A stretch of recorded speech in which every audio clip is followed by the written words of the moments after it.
It's Friday, Feedback Friday, the feedbackiest day of the week. Ha! And for some odd reason, every time I start Feedback Friday, I immediately want a cup of tea. I don't know why. But, sorry for a bit of the delay, or if the description on the last few videos hasn't been so great, and so on and so on. I cut my finger really badly a few nights ago, and so I'm having trouble typing.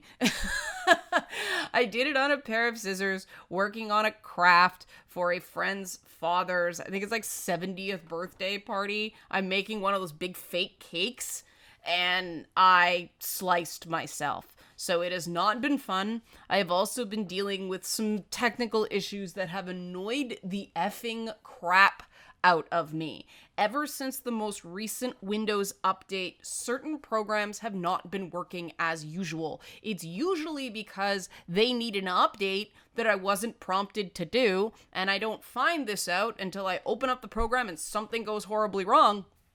And so for a few of the interviews, I can't ask them to do a 2-hour interview all over again. And I do a test audio and I check it, but stuff gets missed.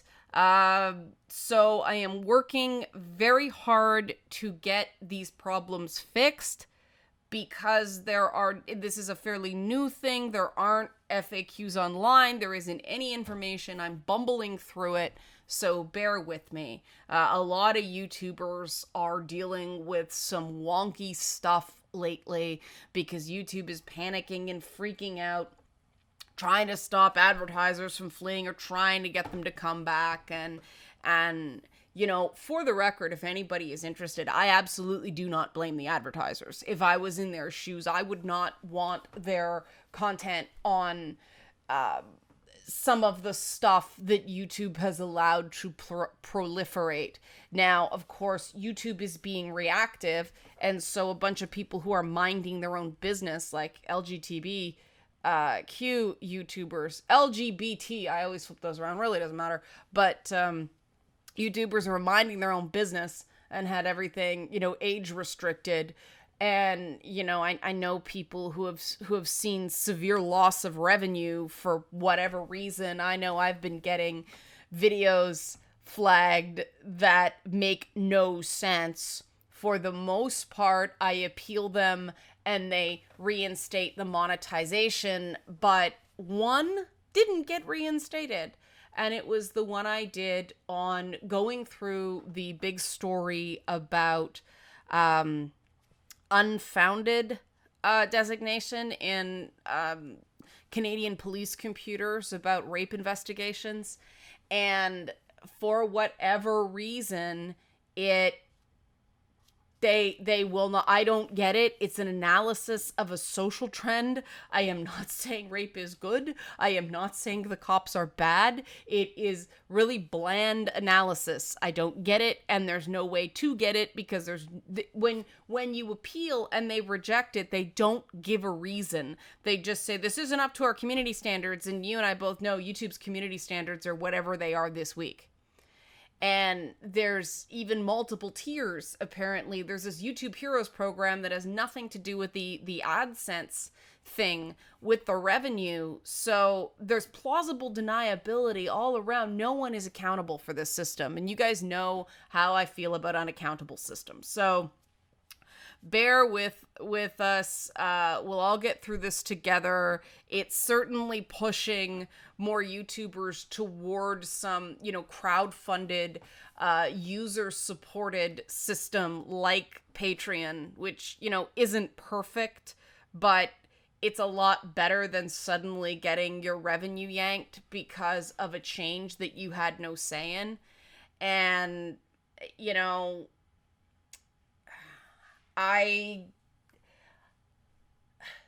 this wasn't something I was going to talk about today, but I think I'm going to talk about it today because of this whole thing that gamers are entitled. I'm seeing a lot of entitled behavior from these companies, and I think that they are transferring this idea to their consumer bases in a way I really don't like. I don't think that people who regularly spend $60 to $80 on a single video game, wanting that video game to be entertaining and not hurt their eyes to play. I don't think that's entitled. I think shipping a game you know is not up to standard, that is entitled. And I've been playing, I'm only about 4 or 5 hours in now, the console version of the launch of Mass Effect Andromeda. This is what Rich and I are going to talk about in our first podcast next week. But I have been playing it. He's playing the PC version. That's why, okay, if he's doing that, I'm gonna play the console version. And it's stuttery, it's laggy, and these are not things that are going to get better with time. If the game is not properly optimized to console, it's not properly optimized to console. My question is, how did this get through the process that games are supposed to do to get on consoles in the first place? Like, that's not bad facial animations. That is, it's really taking away from my enjoyment of the game that it is lagging and stuttering all over the place. And to me, that's unacceptable, considering these consoles, you know, they've been out long enough now. This is not a launch title. They should know how to optimize games for a PS freaking 4. I mean, PlayStation could not have done more to include developers on the development of this console, so they have no excuse for it being just not ready for prime time. EA should have pushed the game at least 3 months back, perhaps 6 months back. And I get the sense the game wasn't play tested enough, but I'm going to hold off on that until next week so that you can get all my frustration in its full glory on the first podcast with Rich. Because, oh man, I'm so annoyed. Some of the alien characters are good. I will say that, but I'll save it. Moving on to the feedback for the week. I'm going to try to avoid the stuff where everybody was sort of in agreement. There was a lot of that this week, and I do appreciate that, but because I'm avoiding the agreement, I want to also avoid flat out disagreement, because that's not fair to emphasize the negative. So I've selected some comments that I found interesting that added to the conversation instead of going back and clarifying or whatever. And one commenter referenced the stigma about gamers and the stigma against the heavy metal community, and basically realized there's a lot in common, and I absolutely agree. I love the heavy metal aesthetic. I love the whole, you know, leather and studs look, and I know a lot of people who are very into that type of music, a lot more than I am. I enjoy it, but they're right into it, like just full bore. And let me tell you, metalheads are often some of the sweetest people in the world because they get all their aggression out through the catharsis of their music. And there's this big thing where people are afraid of them and everything like that. And at least in my experience, the metalheads I know, some of the nicest, chillest people in the world. Don't piss them off. They'll settle it. But how is that any different from me? Not at all. So yeah, absolutely. Someone commented that something reminded them of Terry Pratchett's Discworld stuff.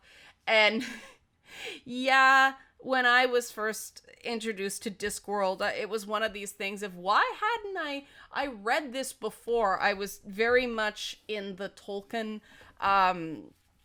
route of fantasy. I don't know why. It's just what I was exposed to. I think just sheer fluke. But the Discworld stuff is like stuff that, like, you have looked into the inside of my brain and found a happy place. And so yeah, there's definitely a lot of, you know, things in common between the way I view the world and Terry Pratchett's stuff. So that was awesome to get that comparison. Somebody else in the Momo Monday video about hate talked about the statistic that in US politics right now, half of Democrats and half of Republicans, it's like 45 on one side and 55 on the other, but actively fear the other party. And this is causing a lot of issues in the US right now. It's impossible to get consensus with somebody you're afraid of.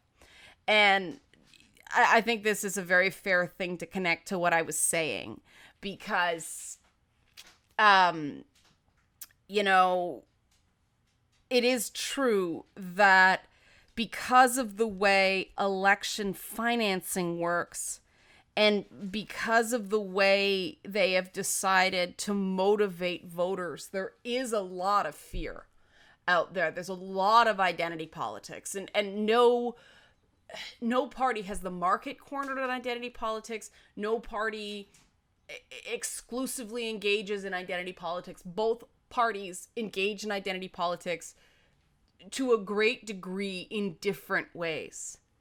It is all about trying to identify with a certain way of life instead of voting for economic principles. And that there are historical reasons why that I'm not going to get into. But I get why some people are like, yeah, your economic policies were racist, for instance, just for one example, or you're trying to enact cultural change through economics. Like, these are the back and forth arguments, and I tried to do one from each side. And in some cases, both those assertions are true, which is why we really need to be more adult than these parties are being. And it really is a catch-22. It's hard because what do? You have to pick the best choice among the choices offered. You can't manufacture a perfect political party and a perfect candidate and all that stuff. And so, to me, the best thing you can do in the short term is just talk to people who have different ideas from you in a non-confrontational way. You know, too often people do things that ratchet up the temperature because they're performing instead of having a discussion. And instead of going, well, have you considered this? It's, you're crazy. Or, nah, it's this. Or, you hate America. Or all these ridiculous things that just charge the discourse. And that's not leading to good ideas. It isn't. I don't care what anybody says. When people start reacting, period, instead of thinking and analyzing and being proactive, we get band-aid poor solutions.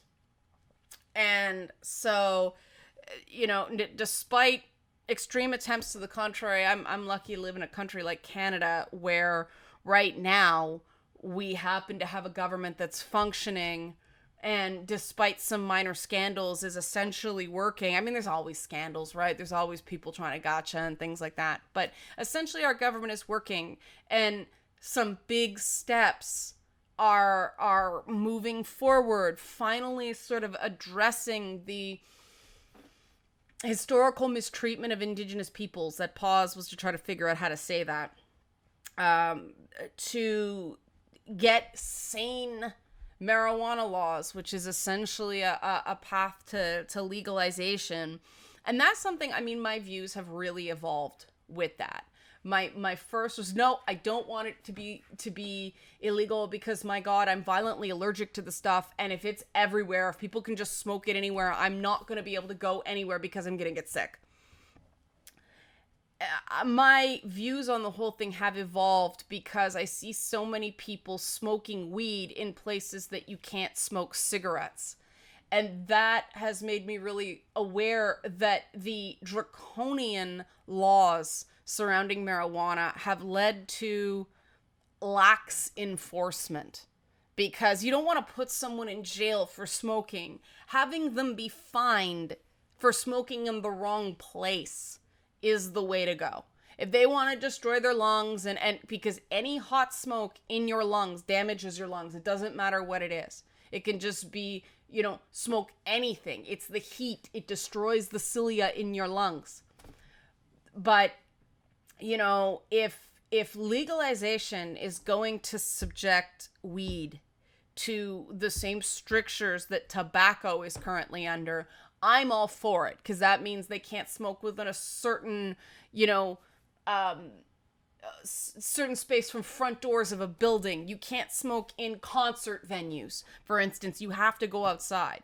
If we get those same rules and there's some sort of roadside test to stop people from driving high, I am all for the legalization of marijuana. And that's sort of my evolution on the idea, which, this is, people's minds can change on things. If you mount a good argument and just keep doing your thing and let people come around to it instead of attacking them.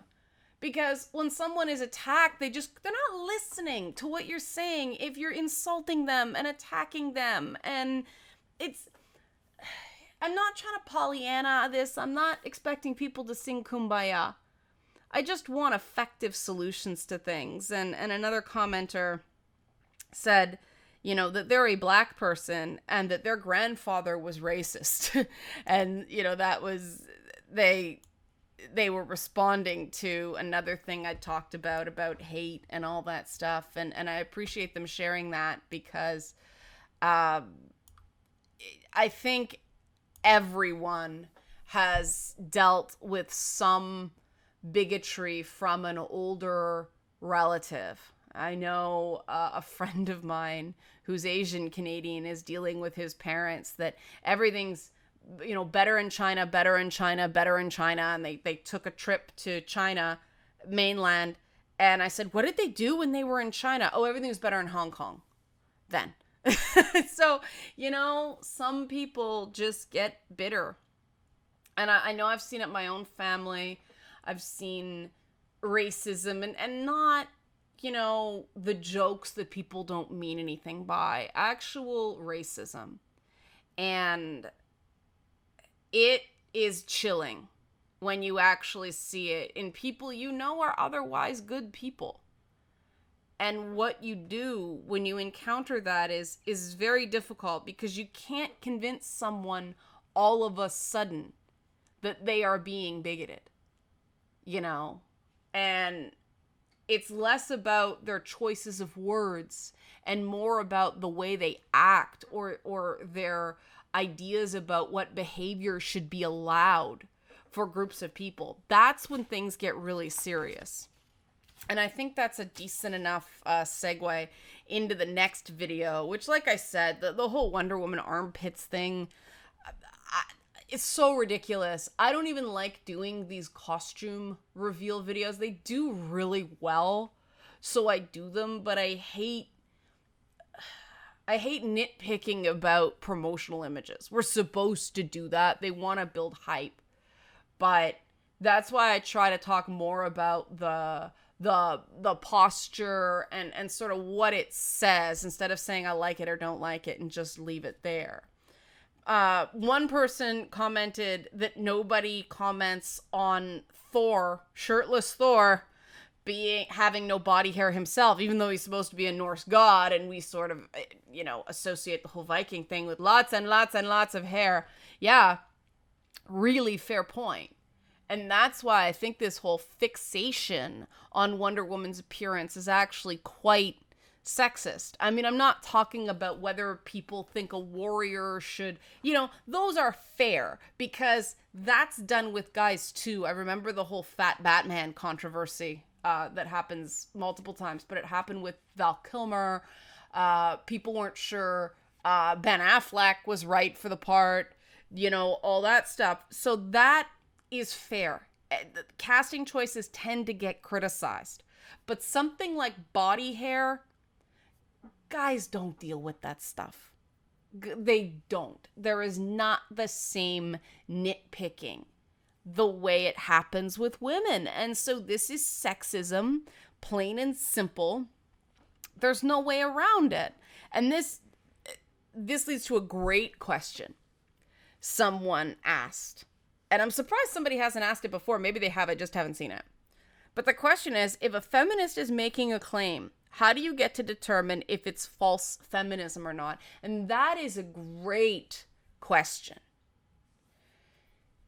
My litmus test is, first of all, someone is using their personal opinion, they like or don't like something. Instead of just saying, I personally didn't like it, it wasn't my thing, they start saying it's harmful and don't make an attempt to prove their case, that is false feminism. That is not what anybody meant by the personal is political. It does not mean you're allowed to just bend reality to your whims and insist that something should be taken away from the rest of us just because you don't like it. As opposed to, here's an idea, just don't watch. And I think that there is a higher burden on marketing because people are bombarded with that despite them. You know, they can't get away from it. You're seeing a movie, you don't pick what trailers are in the movie, right? You're stuck with them. Or you can't choose what billboard drives by you on a bus or something like that. We have to be more aware of sensitivities. But the content itself, as long as there's clear warnings and as long as people who want to avoid the content can avoid the content, and there is enough diversity of content that at least in games, people have something to play, even if it's not the big thing that they don't like. And I think there are enough games right now. We just have to do better connecting people to the games they're gonna like. And Banished is a lot of fun, by the way. I tried that. Mass Effect Andromeda is less fun, but again, Rich and Red podcast next week. You can get my thoughts on that. But the other thing that is actually false feminism, and I'll just use the example of objectification, is somebody uses a technical term like that, male gaze, objectification, something like that, and they actually use it wrong. Like they say something is sexually objectifying that is just sexy, or they say something is sexually objectifying and then that is automatically bad, even though even the woman who sort of codified that theory has said objectification is not always bad. We need to look at the context of it, right? The nurses in Silent Hill and a lot of survival horror characters, the monsters, are deliberately objectified to be scary.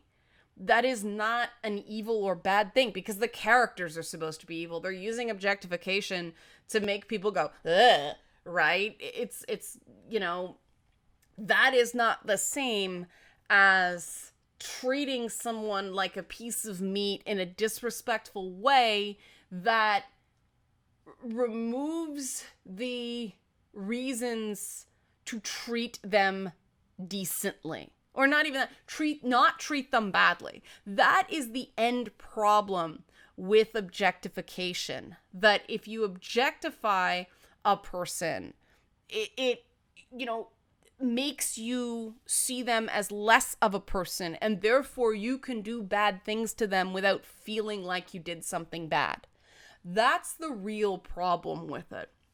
And the thing about objectification in video games is it's not enough to prove that someone is objectified, because we have that issue with games being abstract toys, and therefore every character, especially every playable character in a video game, is objectified to an extent. They are controlled by the player. It's dance monkey dance, you know what I mean? And so we have to actually make a link between this depiction of a certain type of character, or a certain type of person, more accurately, and how that could encourage someone to treat people in the real world. And it's not, having a little technical difficulties here. It's not always so simple. I mean, the example I use is the whole South Park Kick a Ginger Day.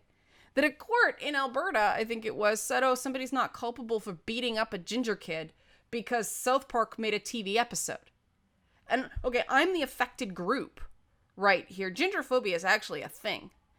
And I saw that South Park episode as a, wow, isn't bigotry stupid kind of thing. I mean, in the context of the show and the context of Cartman's attitudes, there is no way a thinking person could claim that a work of satire is encouraging you to do anything in that show. It is satire. Ridiculous. But someone was convinced that media is so powerful and that is a judge not understanding how media actually works. Now, does that mean it's not possible? Oh, it's absolutely possible. A lot of our cultural attitudes towards gendered behavior they could be better. I mean, the idea that it's okay to punch a guy in the face because he does something you don't like, that's not okay. And then people are like, well, is it okay to punch a Nazi? Well, the entire reason we hate Nazis is that they do violent things to other people. So you just punching a guy because he's a Nazi when he didn't do anything to you, that makes you no better than the reasons we can objectify and dehumanize Nazis. Okay? So punching him makes you no better than him. Now, if a Nazi is attacking you, different story. Then it's self-defense. But we have all these propaganda images of Superman.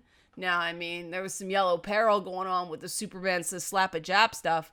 But, Superman and Captain America punches Nazis and all. We've grown up around these images that say Nazis are okay to punch.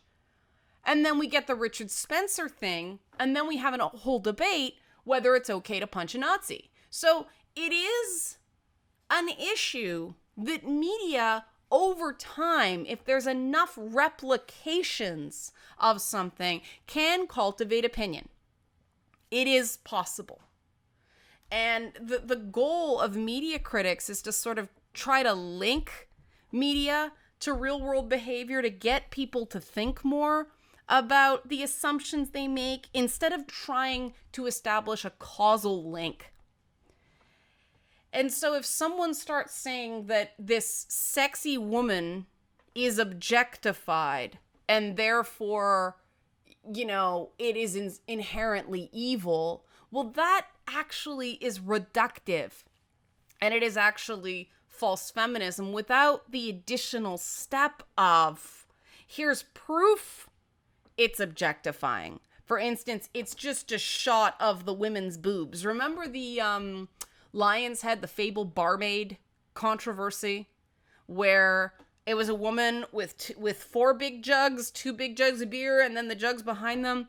And people are like, oh, that's objectifying. And some sites ran not the original image, but an edited image of the woman without the head. So it was just the chest.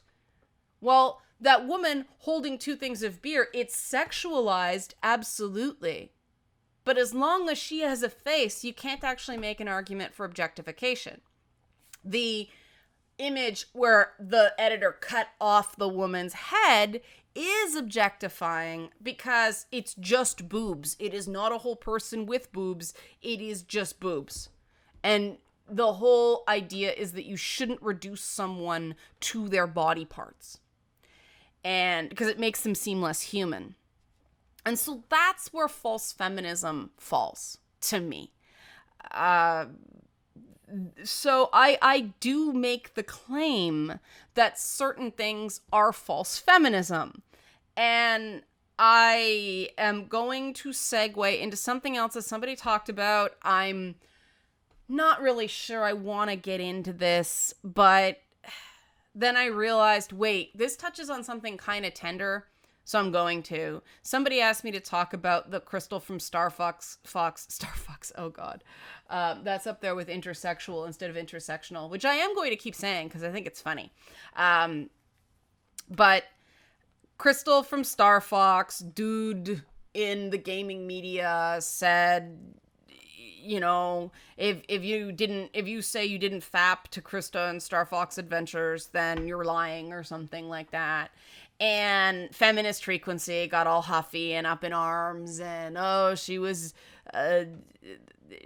I refuse to use the phrase damseled because I find it inherently misogynistic. Hear me out. Feminist Frequency uses this all the time.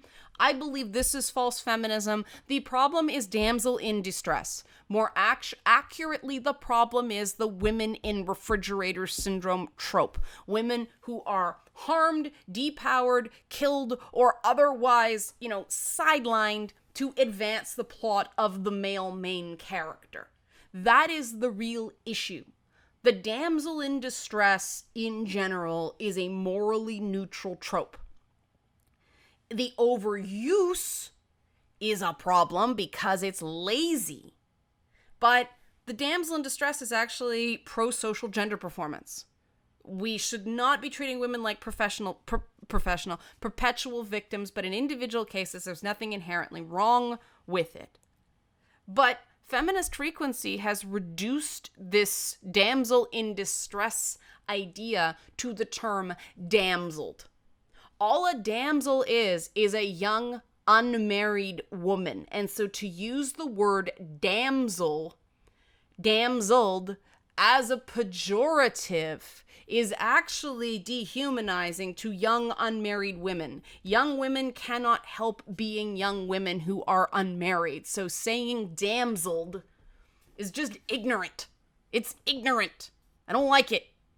And so that, I think, is false feminism. You should not be using a term that's a shorthand for the stigmatization of features that a person cannot control. What, we're supposed to run off to get married so we're not damseled? Oh God, is being a young woman inherent to being in peril? Oh God, no!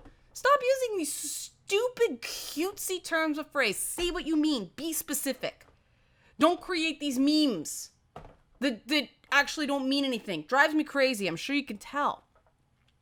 But the whole Krystal thing and this guy and them flipping out, and I see it as very similar to my comments about Shema in Quest for Glory, was it 2, where she does her dance? And it's different because Shema is not, unconscious in a tank. But I don't think that's what the guy was going for. I think it was, okay, she's a furry, but I admit she's hot. Which is the same joke I was making about Shema. And to kink shame that is wrong. Which is what feminist frequency did. We don't think it's at all good and all this stuff. And gamers that have these waifus, which is what it is. They have these female characters that they kind of treat as, fictional magical girlfriends. This isn't unhealthy objectification. It is objectification. You're using a woman as fap material, and it's not. It's actually funny because some people have asked me if it's okay to fap to pictures of me, and that is awkward because your first instinct is to say, I really don't want to know what you do on your own time, but and then you're like, you're just trolling. And then I realized, no, some people might actually not want to be, wrong. And so they actually ask permission for this. And there's an odd kind of respect there. But to me, it was just a furry joke. And I don't think we should be shaming this kind of thing. I think if I were in that situation, I would have made a joke, and it's because she was a furry, because she was dressed like a harem girl, or because she was, trapped in a tank. Answer carefully. Give the person an opportunity to go, no, it was just a furry joke, and then you have understanding, and then we're good. That's how I would have handled the situation, but I tend to handle things with humor. And other types of people who deal with the same things I do tend to handle things as, opportunities to virtue signal. And I don't think that teaches anybody anything. And again, we get back to this idea of false feminism, where if feminism is the radical belief that women are people, all people are equal, and, there is the assumption that there is still work to do to make women or certain groups of women fully equal to other types of people. Well, we're not doing very much if we're not actually aiding in that journey, right? If we're doing things that are actually making people backslide or having unintended negative results, that's not actually being an effective advocate. And real change is slow. Actually giving people the opportunity to come around and see things from a different perspective and not necessarily change their mind, but broaden their horizons, it's pretty grueling, and it takes time, and it doesn't happen overnight.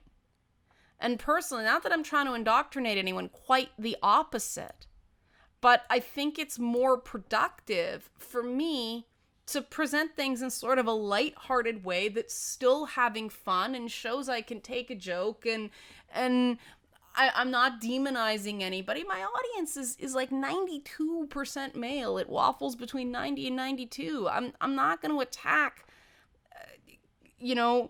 humorously embarrassing confessions of male sexuality. I'm not going to do that. That's not right. And that's what's led to this perception that feminism is about man hating, or feminism is about female supremacy. And that's not the way I came up. That's not the way I grew up. That's not what got me interested in these issues. What got me interested in these issues is growing up in neighborhoods where there are a lot of single moms, and these were good people. These were hardworking people. These were people who were survivors. They have not had an easy go of it. And I just think the world denies these people opportunity for advancement in a way that is not fair. It's one thing if someone has an opportunity and doesn't take it. That happens all the time. I won't deny that. But there is an actual real denial of opportunity. And I saw it in the families I grew up with.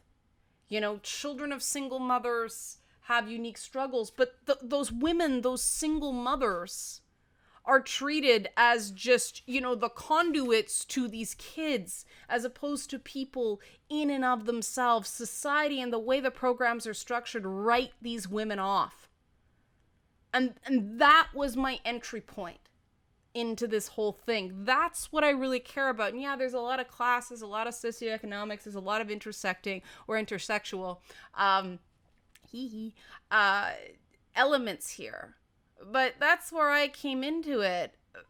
But I know that in order to really change the dialogue, we have to change the way we approach these things. Because the way we've been approaching these things for, 50 years? It's not working. And we have to acknowledge that. And we have to acknowledge that we should still resist this smile more thing, and we should still object when a totally valid argument is rejected because we didn't say it with a smile. That being said, this goes beyond tone. I can do something and be like, rah, but I'm doing it in jest. And the issue is not that I'm smiling. The issue is I'm not really mad. I'm keeping it in perspective. It's a content issue. And the content of going after a guy in a vulnerable moment because, yeah, I thought a furry chick was kind of hot, I really think that it's kink shaming for sure. Then you have to wonder whether the intent was to shame somebody. Well, they did. It actually was straight up misandrist when they said, we don't care about your boners. That is attacking someone for their male sexuality. And I can't there. I sound like them now. I can't even, but that's not cool. That was a step too far. I get what they were doing. I get the, one thing, it would be one thing to say, how about you talk about something more than just how physically aroused you get surrounding the character. Let's raise the dialogue. But that's different from, we don't care about your boners. Well, nobody said you had to, And I think that instead of being credited with having an atypical sexual preference and actually doing a subversive gender performance act, this, I don't know what he was even, this guy on Twitter was attacked for having any sex urge at all, and that isn't healthy. It's not healthy because it's bad for men, but then it turns around and boomerangs on women. And it is, feminist frequency keeps saying they are not a sex negative approach, but that is a sex negative approach. Objecting to the guy's boner is sex negative. Bring on boners. If you guys have seen my Thursday show, I had this mascot that I named, and he's basically a dildo with a face on it. I am really good with boners. Bring on the boners. I'm great with that. It's how we reproduce as a species, right? Now, it doesn't mean I want it shoved in my face without my consent, but you guys know that, right? And I want to get to a part where there is not this separation between respecting a woman and finding her sexy. And right now, like, I used to hear from guys all the time when I was, when I was younger, we still had that, and I don't know if that's the way it is now, but there's the girl you fuck and the girl you take home to mom. I want to eliminate that dichotomy because it shouldn't be there. You should not be using women for sex when you don't think that they're respectable enough to meet your parents. You know? I mean, that's... People were upset I didn't mention Jack on my Mass Effect video, and that's because I only dealt with the romance options in Mass Effect 1, and Jack was in 2. But I love Jack. As a character, I thought she was very real. I've met a lot of people like Jack. I see a lot of myself in Jack. But Jack is the type you don't take home to mom.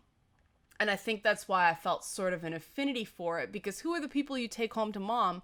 Those passive, modest, quiet, obedient women that embody all these very non-dynamic feminine gender ideals. And one of the huge elements of feminism historically is rejecting those ideals. So I really don't know what that whole Krystal Star Fox boner thing was intended to do, other than give me a shit ton of material to talk about here and be able to say boner a lot. But there you have it. I have no idea what I'm going to title this video now to get around YouTube's ad bots, but we'll see what I come up with. All right, guys, have a good weekend. Question. I redid the backgrounds for dialogue options. They move a lot less now. They're static and then they fade. What do you think? Happy medium? Does it not move enough? It is not distracting now, but do I need to speed up the rate at which it transitions? Let me know. Have a good weekend. Let me know what you want to hear about on Momo Monday.